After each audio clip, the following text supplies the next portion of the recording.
ಕೊಡವ ಶೈಲಿಯಲ್ಲಿ ಸೀರೆ ಉಟ್ಟು ಗಮನ ಸೆಳೆದ ರಶ್ಮಿಕಾ ಮಂದಣ್ಣ. ಎಲ್ಲರಿಗೂ ಗಿರ್ಮಿ ಕನ್ನಡ ಟಿವಿ ಯೂಟ್ಯೂಬ್ ಚಾನಲ್ಗೆ ಸ್ವಾಗತ ಸುಸ್ವಾಗತ ಅಂತ ಹೇಳ್ತಾ ಬಿಟ್ಟು ಶುರು ಮಾಡೋಕ್ಕಿಂತ ಮೊದಲು ಯಾರೆಲ್ಲ ನಮ್ಮ ಯೂಟ್ಯೂಬ್ ಚಾನಲ್ ಮೊದಲು ನೋಡ್ತಿದ್ದೀರಿ ಅವರೆಲ್ಲ ಸಬ್ಸ್ಕ್ರೈಬ್ ಮಾಡ್ಕೊಳ್ಳಿ ಮತ್ತು ಪಕ್ಕದಲ್ಲಿರೋ ಬೆಲ್ಲೈಕನ್ನ ಪ್ರೆಸ್ ಮಾಡಿ.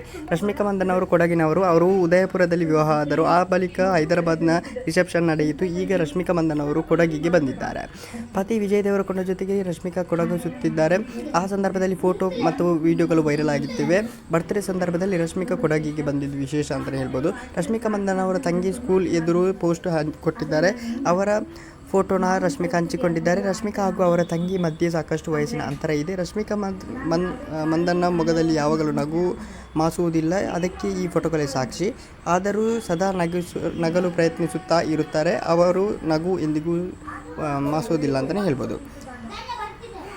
ಓಕೆ ಗೈಸ್, ಈ ಫೋಟೋ ನೋಡಿ ಹೇಗೆ ಅನಿಸ್ತಾ ಅಂತ ಕಮೆಂಟ್ ಮೂಲಕ ತಿಳಿಸಿ ಅಂತ ಹೇಳ್ತಾ love you so much. Thank you. Bye bye. ಮುಂದಿನ ಸಿಗೋಣ. Love you so much guys. Thank you. Bye by.